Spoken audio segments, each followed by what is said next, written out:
Meus amados, nós estamos em meio à série de mensagens Bem-aventuranças, essa série que nós temos tratado exclusivamente nos cultos de quinta.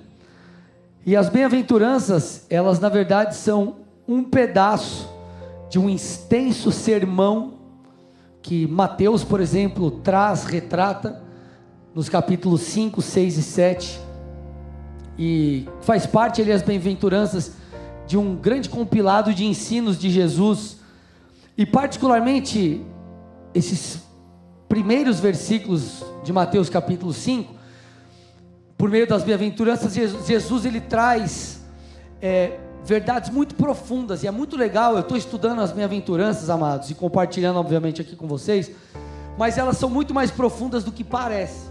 Então quando você dá uma lida naqueles versículos curtos, claro que por si, ao você ler ali e se deparar com cada uma das bem-aventuranças, de primeiro modo assim, logo de cara ensinos já são trazidos aos nossos corações, mas conforme você vai se aprofundando, nós percebemos verdades, como eu disse, mais profundas do que parecem.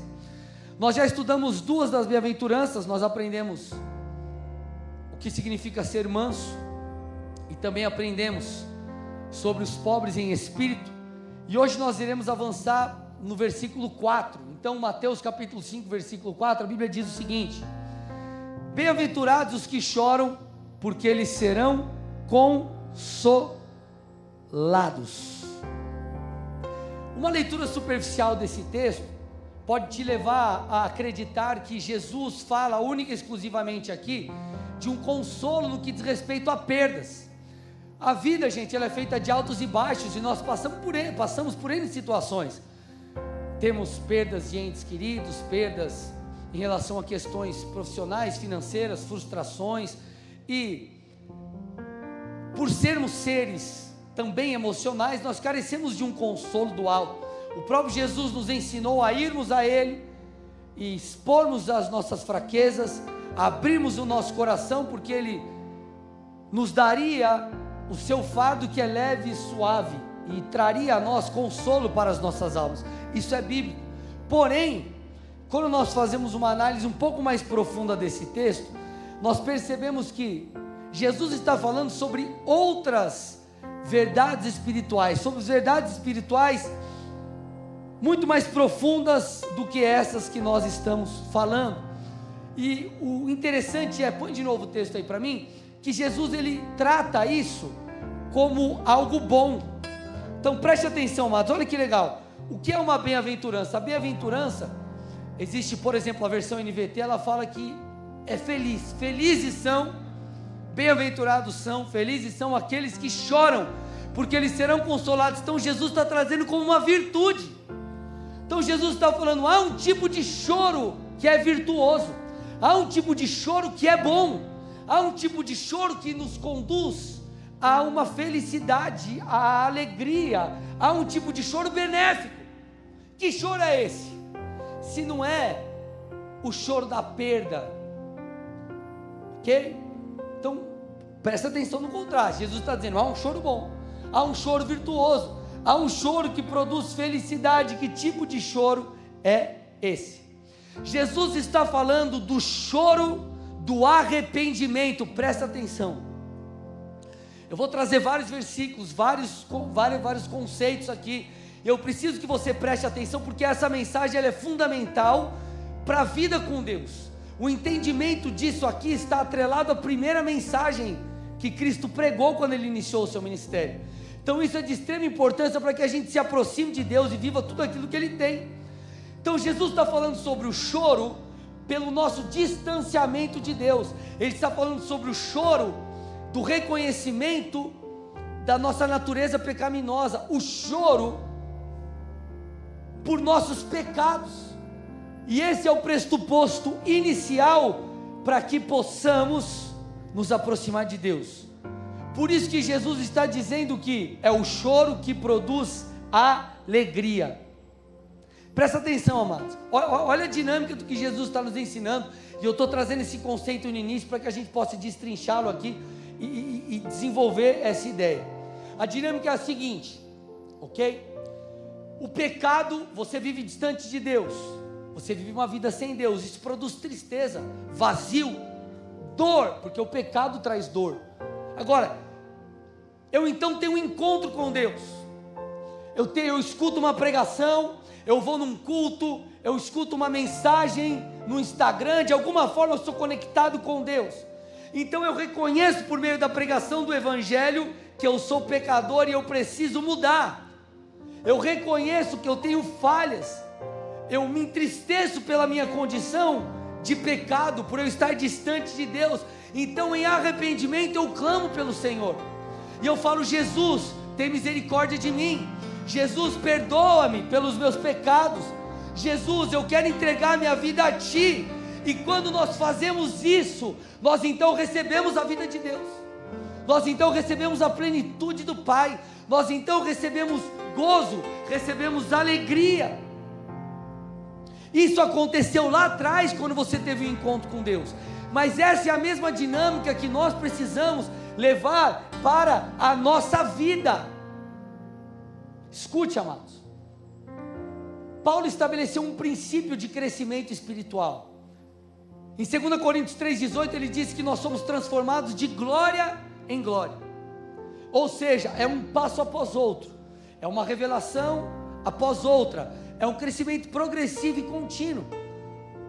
À medida que Deus se revela a você, você cresce espiritualmente. À medida que você tem experiências com Deus, você amadurece na fé, você muda a sua mente, você tem novos encontros com Deus, a tua fé cresce, a sua espiritualidade, se assim eu posso dizer, ela desenvolve.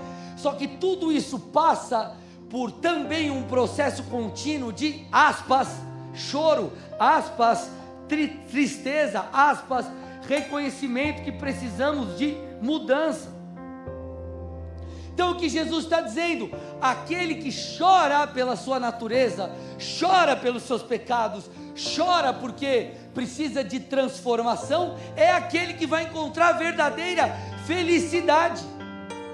Então é um exercício espiritual contínuo, que nós precisamos levar por toda a nossa vida, porque à medida que nós reconhecemos, então amados, novembro agora, fez 20 anos que eu me converti, e eu continuo olhando para a minha vida, e percebendo que eu preciso de mudança, e percebendo que eu preciso de Deus, e percebendo que eu preciso mudar algumas coisas, que eu preciso desenvolver algumas questões na minha vida com o Senhor, e esse reconhecimento, esse arrependimento, o que ele produz? Vida, ele produz alegria, porque quando eu chego diante de Deus e falo: Senhor, tem misericórdia de mim, eu sou pecador, me ajuda, eu me arrependo, então sabe o que o Senhor faz? Ele te enche com alegria com a vida dele, ele te dá mais revelação da palavra, ele te transforma um pouco mais, ele te aproxima um pouco mais dele, e isso faz com que você se alegre, porque a verdadeira alegria tem a ver com caminhar com Cristo. Então quando nós começamos a entender o que Jesus diz em cada uma das bem-aventuranças, a tua cabeça ela faz, você fala: meu Deus, é muito mais profundo do que eu imagino. A dinâmica da vida cristã, ela passa por, aspas, perdas. O que é a perda? Estou falando no sentido de transformação do nosso caráter. Então, gente, a dinâmica é a seguinte: quanto mais nós nos aproximamos de Deus, Deus é luz, amém? Vocês estão aqui, gente, ou não? Deus é luz. Quanto mais nos aproximamos de Deus, mais Ele ilumina as nossas trevas. E aí você precisa lidar com isso. Você fala: meu Deus, cara, eu preciso mudar tal coisa na minha vida. Então você se achega diante de Deus humildemente e fala: Senhor, me perdoa, eu tenho sido faltoso nisso, naquilo outro, talvez em pecados, talvez em falta de busca a Deus, disciplinas espirituais, não sei. E quando nós nos apresentamos assim diante de Deus, sabe o que Ele faz? Ele se alegra desse seu comportamento. Você recebe a vida de Deus, você se aproxima de Deus, e é isso que Jesus está falando. Então, amados, alguns acreditam que essa dinâmica de constante arrependimento e mudança é, aspas, um legalismo. Só que aquilo que alguns chamam de legalismo Jesus chama de choro que produz alegria. Então, o que para alguns é exagero, para Jesus é: você está se aproximando de mim, eu estou depositando a minha vida em ti. Então, o que Jesus está falando em Mateus, aqui, nessa bem-aventurança, ele está dizendo assim, ó: felizes são os que se arrependem, felizes são os que reconhecem que precisam de mudança, felizes são aqueles que reconhecem que precisam de Deus. Essa é a dinâmica desta bem-aventurança. Tudo bem até aqui, gente? Então vocês entenderam o conceito da coisa. Vamos construir isso melhor. Olha que interessante, Paulo, quando ele fala à igreja de Corinto, 2 Coríntios 7:10, ele explica isso também. Então ele fala sobre 2 tipos de tristezas. Olha lá, 2 tipos de tristeza: a tristeza segundo Deus, que produz arrependimento para a salvação, e a tristeza que traz pesar, a tristeza segundo Deus produz arrependimento para a salvação, que a ninguém traz pesar, e a tristeza do mundo, que produz morte. Então Paulo está falando sobre uma tristeza que coopera para o bem. Ele está falando sobre uma tristeza na vida do crente, porque ele está falando para a igreja aqui, uma tristeza na vida do crente, que produz vida. E é o paradoxo do evangelho. Como assim? Tristeza produz alegria. Que tristeza é essa? É a tristeza pela nossa condição espiritual, gente, pela necessidade que nós temos de Deus. E quando nós entendemos isso, nós encontramos um ponto de conexão com as outras bem-aventuranças. Por isso que eu falo que é incrível: pobreza em espírito, mansidão, que fala de humildade, e por aí vai. Então a dinâmica do apóstolo aqui é parecida com a dinâmica de Jesus, que ele trata o choro como algo bom. Por que eu estou te falando isso? Porque assim, gente, muitos vivem uma vida com Deus de maneira religiosa. O que é uma vida religiosa? São práticas vazias. Então eu vou lá, eu faço a minha oração de manhã, como uma, aspas, regra do dia. Eu vou para o culto como algo que eu simplesmente tenho que fazer, mas meu coração não está nisso. Lógico, eu não estou dizendo que existirão dias que você talvez não terá vontade de fazê-lo, e fará, por obediência e amor a Cristo. Glória a Deus, isso faz parte. Mas a dinâmica da sua vida não pode ser assim. Então, a vida cristã, ela não é composta de atos religiosos, ela é composta de um relacionamento. E o que Jesus está expressando aqui é justamente isso. Nesse relacionamento com Deus, quanto mais o tempo passa, mais nós reconheceremos que precisaremos dele, mais nós reconheceremos que precisamos diminuir para que ele cresça. E nesse processo de arrependimento, de mudança, nós recebemos vida e nos tornamos plenos em Deus. Então, em vários lugares das Escrituras você vai ver o mesmo contraste. Então, por exemplo, Salmo 51:17, olha o que Davi diz: sacrifício agradável a Deus é espírito quebrantado, coração quebrantado e contrito não desprezarás, ó Deus. Então ele está falando o que? Que uma das verdades fundamentais da nossa fé é essa: é um coração quebrantado. O que é quebrantado? É alguém que reconhece que precisa de Deus, que precisa de mudança. Essa é a dinâmica, amados, que nos conduzirá a novas experiências com Deus, que nos conduzirá a receber a unção que nós precisamos. É a dinâmica que nos levará a tudo aquilo que Deus tem para nos dar, para que vivamos as suas promessas.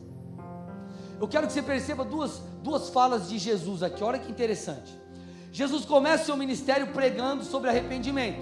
Mateus capítulo 4, versículo 17, Jesus disse: arrependam-se, porque está próximo o reino dos céus. Então Jesus veio estabelecer o reino de Deus. Jesus pregou sobre o evangelho do reino. E o evangelho do reino, parte do evangelho do reino, envolve uma vida abundante, ok? João 10:10, a Bíblia diz isso. Jesus disse: eu vim para que vocês tenham vida e vida em abundância. O que é vida em abundância? É uma vida que transborda em todas as áreas. Nós passaremos por dias difíceis, sim, tudo bem, mas Deus vai cuidar de cada área de nossas vidas. Contudo, a vida abundante, ela se manifesta principalmente em uma área. Sabe qual área? A espiritual. Escute. Então, o Senhor é o teu pastor. Ele vai cuidar de você, Ele vai cuidar das suas finanças. Ele é um Deus que cura. Nós cremos, Ele pode curar você. Deus é um Deus que dá sabedoria. Ele é a própria sabedoria, descrita exaustivamente no livro de Provérbios. Ele vai te dar sabedoria e te direcionar em cada área. Então a vida abundante, ela passa pela bênção de Deus de maneira holística. Ele vai tocar todas as áreas da sua vida. Mas a grande e a principal manifestação dessa vida abundante é na vida espiritual. Por que eu estou te falando isso? Porque, amados, nós podemos ter falta de coisas. Nós podemos ter falta de coisas, mas se nós temos Cristo, nós seremos plenos. Nós seremos plenos. Nós teremos a vida de Deus em nós. É isso que Jesus está dizendo. Felizes são os que choram, eles serão consolados. Então, eu disse e vou repetir: o Senhor pode, e nós cremos que Ele nos abençoará nas mais diversas áreas, mas Jesus está tentando elevar a nossa maneira de pensar e tentar fazer com que eu e você entendamos que a verdadeira vida, aquilo que Ele tem para nos dar acima de todas as coisas, é uma vida espiritualmente plena em Deus. Por isso que você percebe aí crentes, que às vezes o cara está enfrentando desafios em várias áreas, mas você olha e fala: meu, como que esse cara está desse jeito? Bem, apesar de tudo, porque Deus o tem sustentado, Deus o tem consolado, tem respaldado, tem trazido a sua alegria. Escute, a alegria é o fruto do Espírito. A alegria não é circunstancial. Vocês estão aqui, amados? Escute, se você entender isso aqui, irmão, você não desvia por nada. Escute o que eu estou te falando. Quantas vezes nós somos desanimados na fé por frustrações com a vida, por frustrações com pessoas e N coisas, mas quando nós entendemos isso, nós compreendemos a chave para uma vida espiritual que agrada a Deus. Então Jesus está dizendo: felizes aqueles que choram, felizes aqueles que se arrependeram, porque esses têm uma vida espiritual que o mundo não tem. O mundo, aqueles que estão fora de Deus, longe de Deus, eles dependem de circunstâncias. A vida dele, eu estou feliz porque eu tenho, eu estou triste porque eu não tenho. Você, apesar dos desafios, você sabe que a maior preciosidade da sua vida é o seu relacionamento com Deus. Você entende que em Cristo você recebe respaldo, o respaldo que você precisa. O que Jesus está tentando mostrar é que a verdadeira alegria está em nosso relacionamento com o Espírito Santo. Sabe como era chamada a vinda do Messias? Ou a vinda de Jesus, aquilo que foi profetizado no Antigo Testamento, que Jesus viria, o Messias viria, enfim, era chamado de o consolo de Israel. O Messias foi profetizado no livro de Isaías como o consolador, e esse principal consolo não tem a ver, amados, com agora você não tem uma coisa, então deixa eu te consolar. Deus faz isso conosco, Ele nos sustenta e nos consola em todas essas coisas, mas o que a Bíblia está tentando dizer é: Ele é o consolador, o relacionamento com Ele vai te consolar, Ele vai te preencher, Ele é a verdadeira vida. É isso que Jesus está falando a mim e a você. Então não há vida distante de Deus, não há vida verdadeira em nosso interior sem um relacionamento com Cristo. Não há vida espiritual sem um arrependimento genuíno. A religião jamais produzirá vida em você. Práticas espirituais vazias jamais produzirá uma vida a vida plena em você. Agora, o arrependimento, o coração quebrantado, sim. Uma vida espiritual vazia, práticas vazias, sem o coração não produzem vida. Agora, ainda que uma pessoa tenha pecado, se ela verdadeiramente se arrepende diante de Deus e rasga o seu coração, ela recebe vida. Porque há sinceridade, porque há devoção, porque há entrega. Pode ter consequências do pecado, é claro, mas nós vemos a vida de Deus. Muitos acreditam, amados, que a salvação ela não está associada ao arrependimento. Basta você crer. E a fé em Cristo, ela parte ou está associada a um outro pressuposto, ao arrependimento. Então não é só apenas olharmos para a obra de Cristo e falarmos assim: eu acredito que Jesus é o Filho de Deus, veio a esse mundo, morreu no meu lugar. Não, eu creio tanto nele e em sua mensagem, em aquilo que ele veio fazer, que eu me conecto com ele, eu me arrependo dos meus pecados, eu me associo a ele. Porque fé não diz respeito a acreditar, fé diz respeito a acreditar e se entregar, sobre seguir. Por que eu estou te falando isso? Porque toda a vida com Deus passa por esse pressuposto, o choro, o arrependimento. Crer em Cristo, amados, é crer em sua obra, em tudo que ele fez, na crucificação. Agora, a obra de Jesus foi uma obra do quê? Foi uma obra de salvação. Salvação do quê?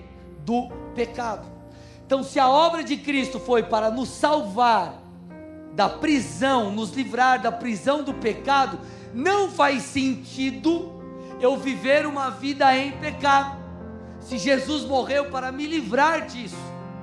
Então, toda a dinâmica bíblica, ela passa por isso, pelo arrependimento, pelo reconhecimento que precisamos de Deus, e isso produz em nós recompensas incríveis. Por isso que Jesus fala, o choro produz consolo, o choro é transformado em alegria.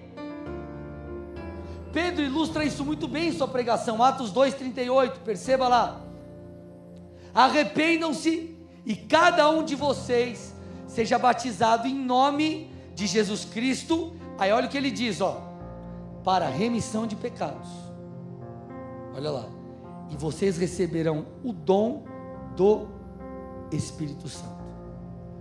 Então olha o que ele está dizendo. Ele está dizendo que o arrependimento produz salvação, remissão de pecados. E sabe o que é importante, remissão de pecados? Salvação fala de vida eterna, remissão de pecados fala daquilo que nos impede de estar próximos de Deus. Olha que coisa maravilhosa. Então ele está dizendo: você é salvo, você se aproxima de Deus, e ele fala: você recebe o dom do Espírito Santo. O que eu estou tentando te mostrar? A alegria, a maravilha, o quão benéfico é, aspas, chorarmos, reconhecermos os nossos pecados, nos quebrantarmos diante de Deus. E por que essa mensagem é muito pertinente? Porque nós vivemos numa cultura oposta a isso, amados. Você não precisa ser um profeta, nem um grande conhecedor das Escrituras para entender isso, mas Jesus já havia falado sobre essas coisas. Mateus 24:12 diz assim: e por multiplicar-se a maldade, o amor se esfriará de quase todos. Então Jesus está falando, nos tempos do fim, o amor das pessoas por Deus, por aquilo que é justo, vai se esfriar. Timóteo, ou melhor, Paulo falando para Timóteo, ele diz que no final dos tempos as pessoas serão inimigas do bem, mais amigas dos prazeres do que amigos de Deus. O escritor de Provérbios disse o seguinte, Provérbios 2,14: dos que têm prazer em fazer o mal e se alegram com a perversidade dos maus. Então, amados, o fim dos tempos está aí, a coisa está cada vez pior. Hoje você precisa provar por A mais B que o que é justo é justo. Nós vivemos numa cultura que aplaude a promiscuidade e condena a santidade. Jesus já previu isso. Como eu disse, Paulo falou isso para Timóteo. O escritor de Provérbios denuncia isso. Agora, por que eu estou falando isso para vocês? Porque essa cultura, ela propaga uma máxima, que é: a verdadeira alegria está em seguir o seu coração. Eles tentam deturpar a verdadeira alegria, trocar a mentira, ou melhor, trocar a verdade pela mentira, e dizer que aquilo que é mal, na verdade, é bom. Então, o adultério se tornou uma prática aceitável e aplaudida, a pornografia, está tudo bem, não tem problema, e tantas outras coisas que você conhece muito bem, são aplaudidas e exaltadas. Eles trocam a verdade pela mentira, e tentam, como eu disse, deturpar a verdadeira alegria, dizendo que alegria é aquilo que você acha que é. Viva a vida à sua maneira, isso que importa. Mas essa é uma mentira. E por que é uma mentira? Porque a Bíblia diz que o salário do pecado é a morte, amados. E essa morte, ela não é apenas uma morte eterna, mas ela também é uma morte do nosso interior. Quantas pessoas estão aí, o cara vai lá, bagunça, vive a vida do jeito que quer, quando deita a cabeça no travesseiro, fica mal, ou tem que contar um monte de história e fazer um malabarismo intelectual e moral, para tentar dizer que está tudo bem. E a dinâmica dos céus é oposta, ela diz: avalie o seu coração, alinhe o seu coração com as escrituras, mediante o arrependimento, e então seja feliz. Agora, não seja feliz de uma maneira fake, seja feliz de verdade, não com um sorriso amarelo, mas com uma alegria que é de dentro para fora. Essa é a verdade bíblica. A alegria não está atrelada à satisfação dos desejos carnais, a alegria está ligada à submissão a Deus, amados. Não é siga o seu coração e seja feliz. Na verdade é governe sobre o seu coração, viva na prática da justiça e então seja feliz. Agora, por que muitos têm, por que o diabo tem obtido êxito em esfriar o amor de muitos? Porque ele instiga, gente, os nossos desejos carnais, escute isso. E ele tenta gritar na nossa mente e no nosso coração que a satisfação deles é sinônimo da verdadeira alegria. Tiago explica muito bem isso. Tiago 1, 14 e 15, olha o que ele está dizendo: cada um é tentado pela sua própria cobiça, por aquilo que deseja, por aquilo que quer, pelos seus desejos pecaminosos. E aí ele explica, porque este desejo o atrai e o seduz. E aí o versículo continua, ok? Então a cobiça, depois de haver concebido, dá à luz o pecado, e o pecado, uma vez consumado, gera a morte. Então ele está tentando explicar a dinâmica da queda. Ele diz assim, ó: você vai ser tentado pelas suas próprias cobiças, por aquilo que você deseja. Ele vai instigar essa vontadezinha aí, esse bichinho dentro de você, para que, uma vez instigado, você dê espaço, consuma esse pecado.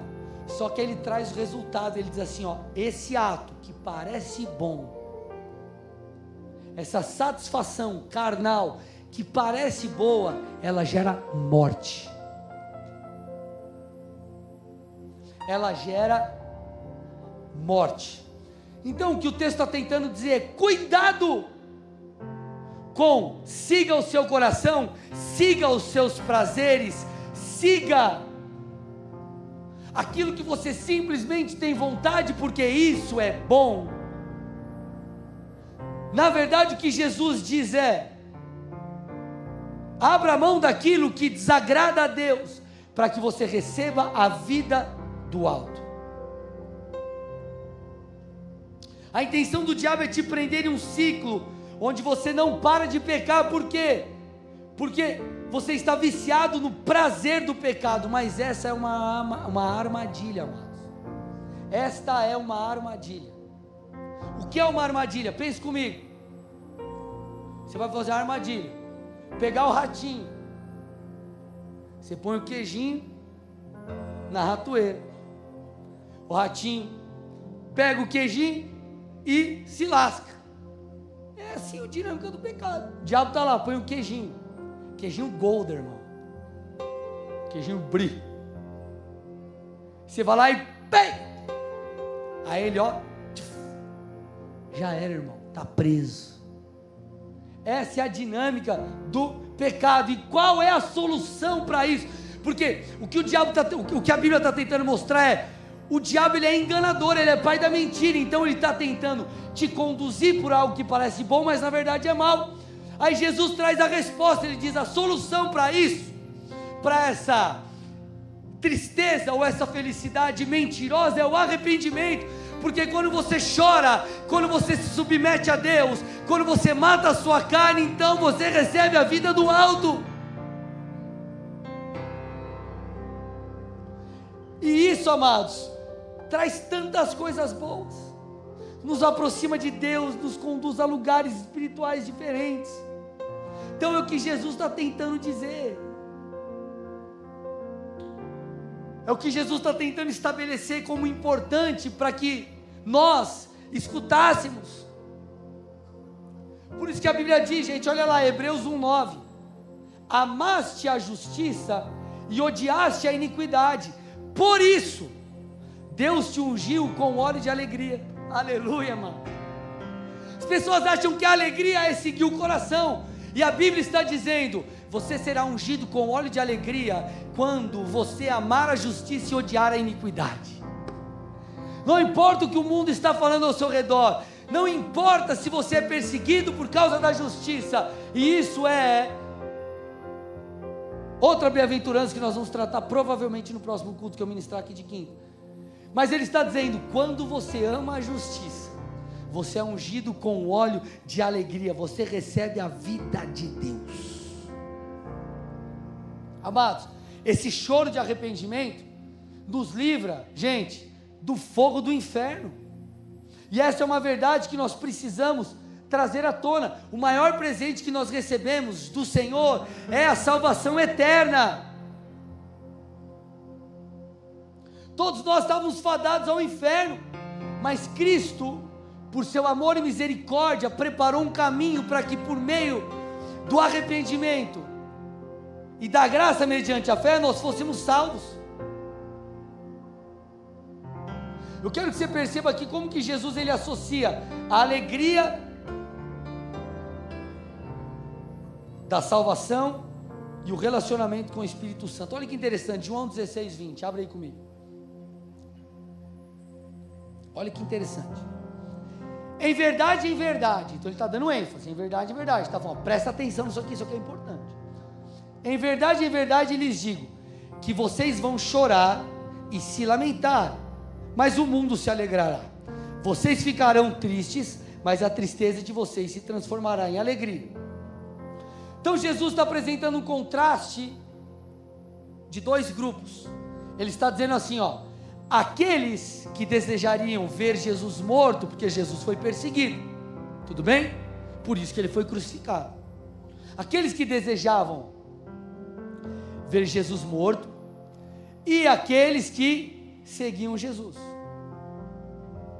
A morte de Cristo, Jesus está falando aqui, a morte de Cristo produziria alegria nos seus perseguidores, porque eles vão falar assim, ó, tá aí, ó, morreu esse louco aí, esse cara aí que falava que era o Messias, morreu, esse doido aí. Então, os perseguidores de Jesus no primeiro momento se alegrariam, e os seguidores de Cristo se entristeceriam, porque falaram, puxa, morreu, olha lá, Jesus morreu. Só que ele continua, põe o texto aí para mim de novo. Aí ele explica, volta aí, João 16:20. Só que ele continua, ele diz, mas a tristeza de vocês se transformará em alegria. Ele está dizendo, aqueles que no primeiro momento se alegraram pela morte de Jesus, se esqueceram que este foi um plano arquitetado pelo Pai. E aquilo que parecia ruim, na verdade é o que produziu vida. Porque Jesus morrendo como um pecador, mas na verdade sendo santo, produz vida a todo aquele que se aproxima dele pela fé. Então aquilo que parece ruim, na verdade é bom. Então ele está dizendo, ei, vocês meus discípulos, vocês vão chorar porque eu vou morrer, mas eu vou ressuscitar. E quando eu ressuscitar, eu enviarei o Espírito Santo, que vai ensinar vocês, que vai trazer a minha vida a vocês. Vocês serão cheios do meu amor, por causa do Espírito. Então o que Jesus está dizendo é, em mim vocês têm vida. A plenitude interior passa por caminharmos com Jesus Cristo. Amados, essa dinâmica é tão incrível. Vocês me dão mais um tempinho aqui ou não? Estão gostando aí ou não? Hoje eu estou empolgado, aleluia. Isso é tão interessante porque quando nós percebemos isso, é gerado no nosso coração uma coisa, que é a dívida de gratidão. É gerado em nosso coração gratidão por Deus. Eu quero que você abra comigo, esse texto é um pouquinho mais longo, mas eu queria que você lesse comigo Lucas 7, 36 ao 48, olha que interessante. Preste atenção, acompanha comigo aí. Um dos fariseus convidou Jesus para que fosse jantar com ele. Jesus, entrando na casa do fariseu, tomou lugar à mesa. E eis que uma mulher da cidade, pecadora, sabendo que ele estava jantando na casa do fariseu, foi até lá com um frasco feito de alabastro, cheio de perfume. E estando por detrás aos pés de Jesus, chorando, molhava-os com suas lágrimas e os enxugava com os próprios cabelos. Ela beijava os pés de Jesus e os ungia com perfume. Ao ver isto, o fariseu que havia convidado Jesus, disse consigo mesmo: se este fosse profeta, então ele está pensando, se este fosse profeta, bem saberia quem e que tipo de mulher é essa que está tocando nele, porque é uma pecadora. Jesus então se dirige ao fariseu e lhe diz: Simão, eu tenho uma coisa para lhe dizer. E ele respondeu: diga, mestre. Jesus continuou: certo credor tinha 2 devedores. Aí ele conta uma história. Um lhe devia 500 denários e o outro 50. E como eles não tinham com o que pagar, o credor perdoou a dívida de ambos. Qual deles, portanto, o amará mais? Olha lá. Simão respondeu: eu penso que é aquele a quem mais perdoou, ou aquele que tinha uma dívida maior. Jesus disse: você julgou bem. E voltando-se para a mulher, disse a Simão: você está vendo essa mulher? Quando entrei aqui em sua casa, você não me ofereceu água para lavar os pés. Esta, porém, molhou os meus pés com lágrimas e os enxugou com os seus cabelos. Você não me recebeu com um beijo na face. Ela, porém, desde que eu entrei, não deixou de me beijar os pés. Você não ungiu a minha cabeça com óleo, mas esta com perfume ungiu os meus pés. Por isso eu afirmo a você que os muitos pecados dela foram perdoados, porque ela muito amou. Mas aquele a quem pouco se perdoa, pouco ama. Então Jesus disse à mulher: seus pecados estão perdoados. Quando você olha esse texto,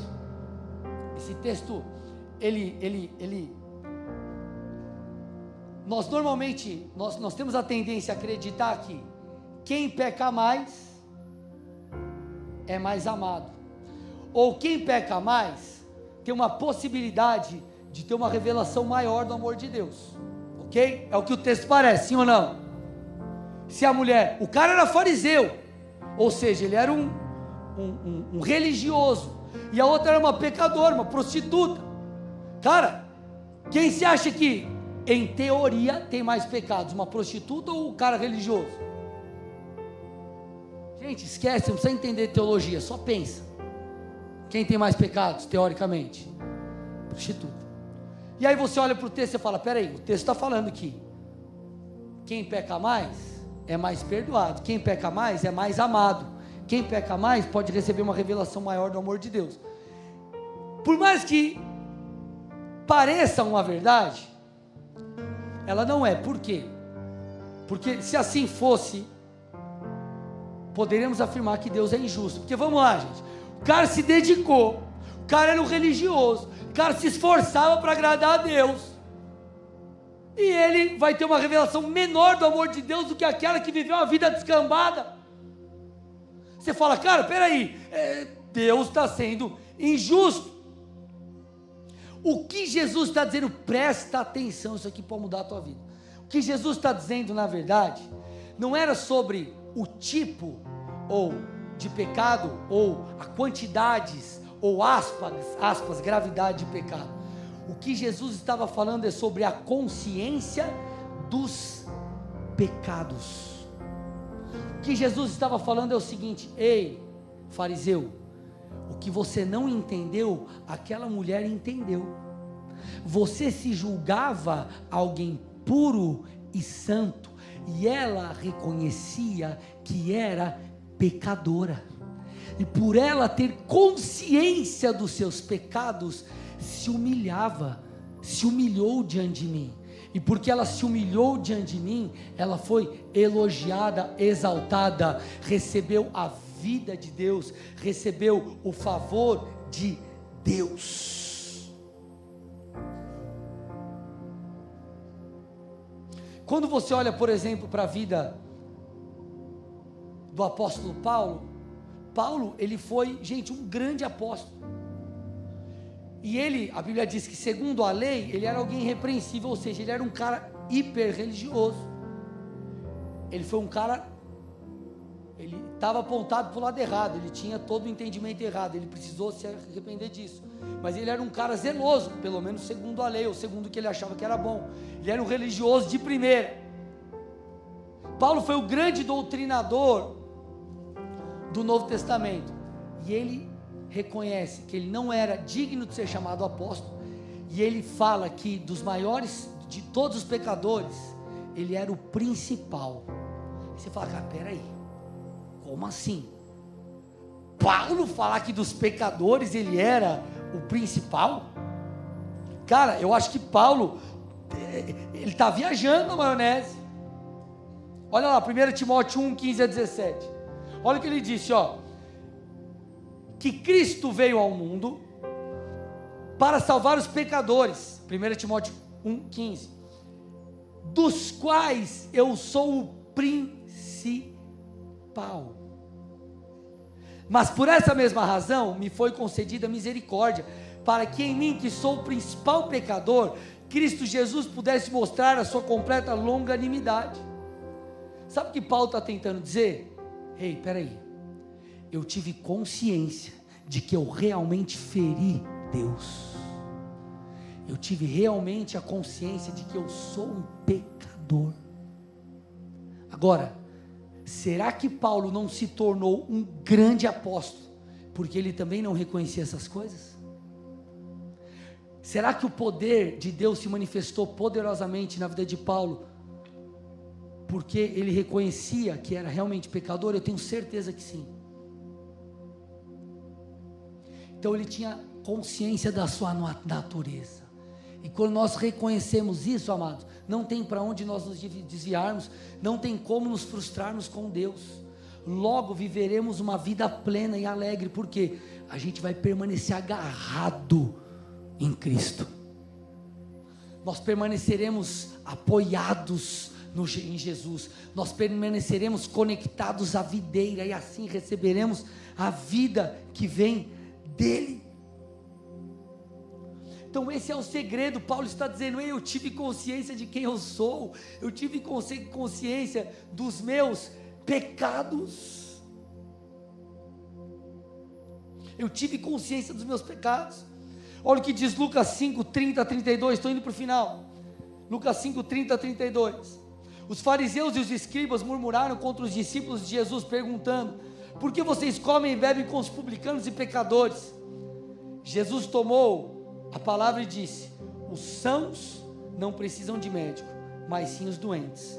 Eu não vim chamar justos e sim pecadores ao arrependimento. Quando você olha esse texto, mais uma vez, olha o contraste. Por que você come?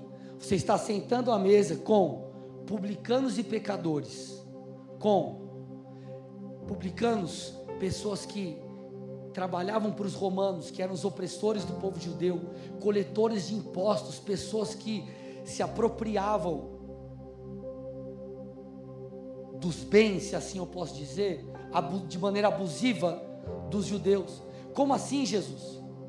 Aí Jesus responde: os sãos não precisam de médico, e sim os doentes. Agora, Jesus não está dizendo que os religiosos eram sãos, e aqueles que eram excluídos da sociedade, que tinha aspas, pecados gravíssimos, eram os pecadores, os doentes. Jesus está falando aqui sobre perspectiva, até porque em muitos momentos ele confrontou os líderes judeus. Então Jesus está dizendo assim: se você reconhecesse que você é doente, se você reconhecesse que é pecador, se você reconhecesse que eu sou o Messias, que eu vim para te salvar, você provaria de coisas melhores e maiores. Por isso que Jesus diz que esses seriam consolados e receberiam a verdadeira alegria. Por isso que Jesus fala para a igreja de Laodiceia, Apocalipse 3,18, vocês precisam de colírio para ungir os olhos, a fim de que vocês possam ver. Ver o que? Versículo 17 mostra antes. Vocês dizem: sou rico, estou bem de vida, não preciso de nada, mas não sabe que é infeliz, miserável, pobre, cego e nu. Jesus não está falando de coisas, Jesus está falando da condição espiritual, da dependência que nós temos de Deus.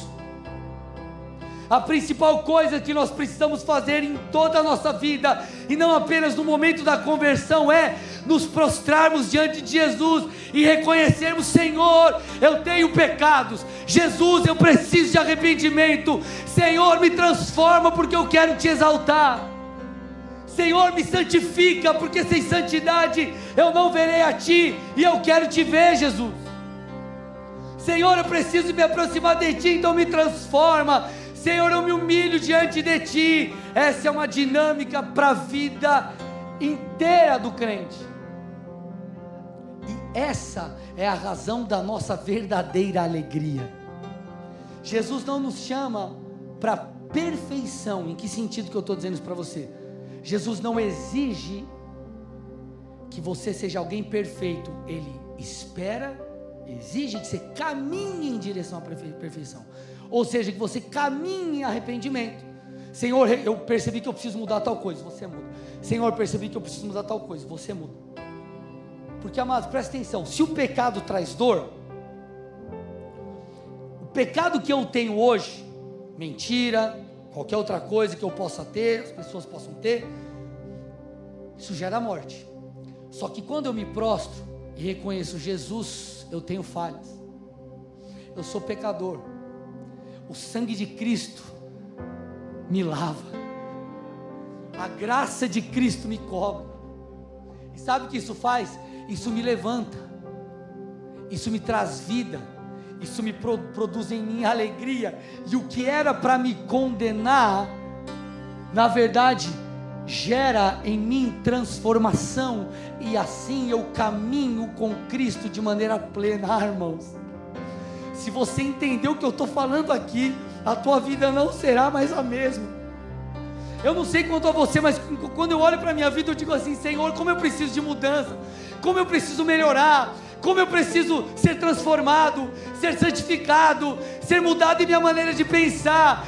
Jesus, me transforma. E a cada dia que eu faço isso, o Espírito de Deus me leva, me conduz para um lugar de arrependimento, e assim eu recebo a vida de Deus. Por isso, quando nós entendemos isso, nós somos misericordiosos, nós caminhamos em perdão, nós caminhamos em unidade. Por quê, amados? Porque quanto mais o tempo passa e eu me aproximo de Deus, eu recebo a sua luz, ilumina as minhas trevas, e eu me arrependo, mais eu amadureço espiritualmente. Conforme o tempo passa, eu mensuro o tamanho do escrito de dívida que estava sobre mim, da condenação eterna, e eu percebo que Jesus fez, me salvando, mais grato eu sou.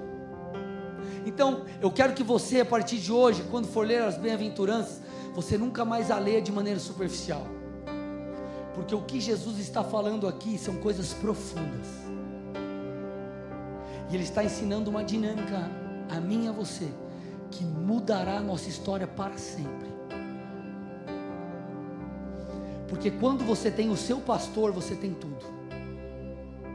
Você tem tudo. Vivendo dias de bonança ou dias de escassez, Ele estará contigo. E a sua vida, a sua plenitude interior, não será medida por aquilo que você tem ou deixa de ter, mas ela é medida pelo príncipe da paz que habita em você.